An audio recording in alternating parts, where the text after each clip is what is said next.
Hey guys, you're watching Scuff TV. Today on Scuff, we're getting a little taste test of a feature-length doco that's road showing around Australia at the moment called Uncharted Waters. It's about legendary Aussie surfer Wayne Lynch, and we find out about his upbringing on the Aussie South Coast, and also why he was considered an outlaw for a couple of years during the Vietnam War. Before we check out Uncharted Waters, here's some highlights from the Byron Bay Surf Festival, where the movie recently premiered in late October.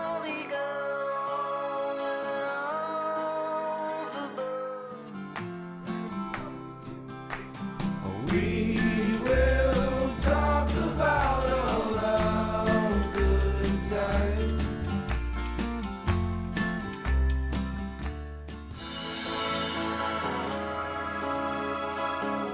It's a real honor to come up to Byron and enjoy the Byron Surf Festival.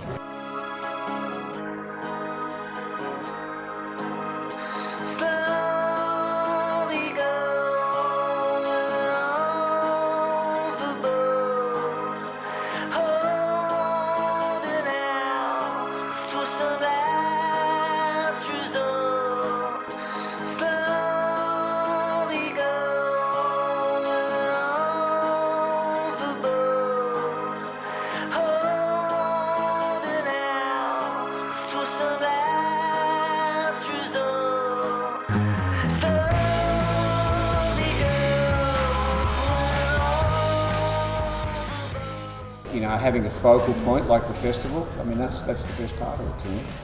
Brings the people together. The first person that really got me into big wave, genuinely big, like 10 foot, was John Money. He was a brilliant surfer, way ahead of his time, and a goofy foot, which made a big difference to me, being a goofy foot. I think all surfers in those early days, we fancied ourselves as weathermen. And because I like big waves, I had a look at the maps of Australia and had a look at where the lows were forming and headed south, and probably found the biggest waves that you could ever paddle into. He was one of those people where fear didn't interfere with what he was doing. You know, I'm sure he'd feel it, but he would resolve it very quickly and easily. We were brave, we knew our capabilities, and I never ever thought that I could drown in the ocean.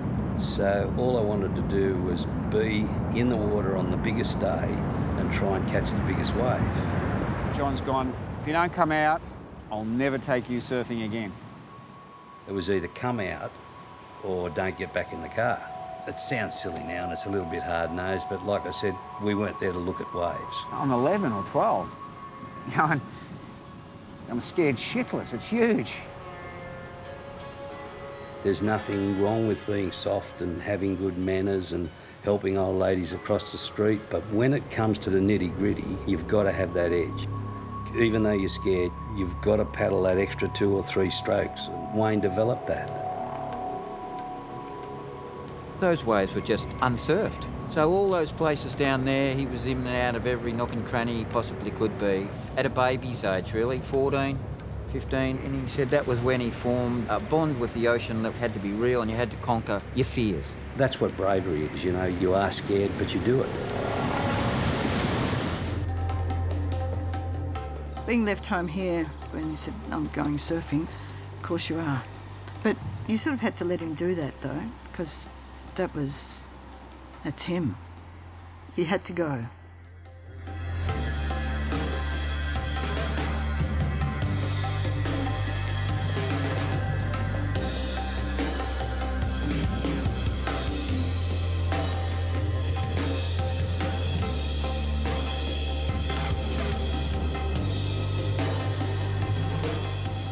Poor girlfriends, you talk about surf widows. I'd go for a surf for a day and come back a week later. I think when you're in love with whatever it is you're doing, you make all sorts of sacrifices to be able to keep doing it. Sometimes it's selfish. It just is.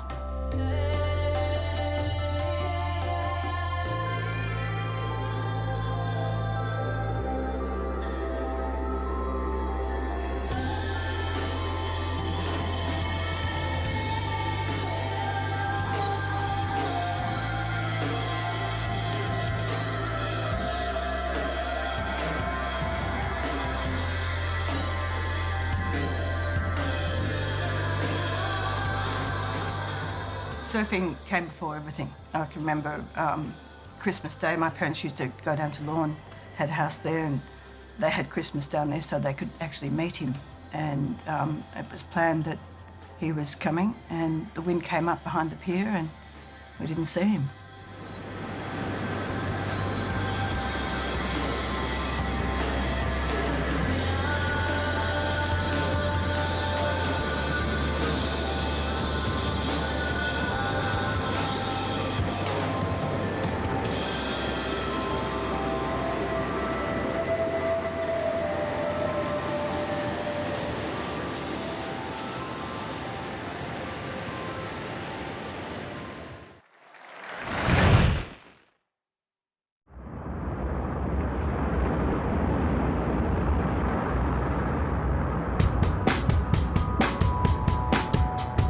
The surfing world wanted Wayne Lynch. They needed a Wayne Lynch.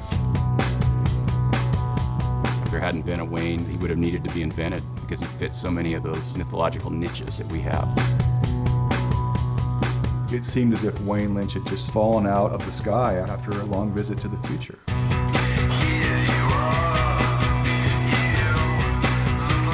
He was a scrawny little thing, but he had that hard edge, and all people that are successful have got a hard edge on them. John's gone, if you don't come out, I'll never take you surfing again. It was either come out or don't get back in the car. There was this really young boy who had this amazing ability. He was the golden child of Australian surfing.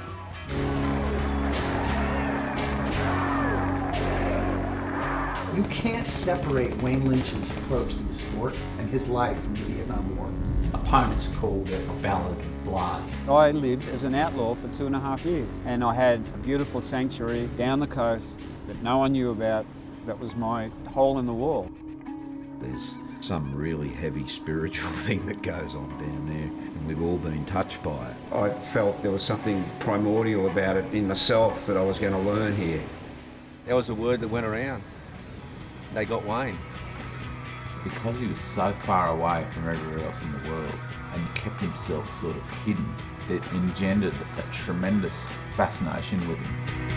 The surfing world sees him as a rebel and an outsider because that's how they want to see themselves.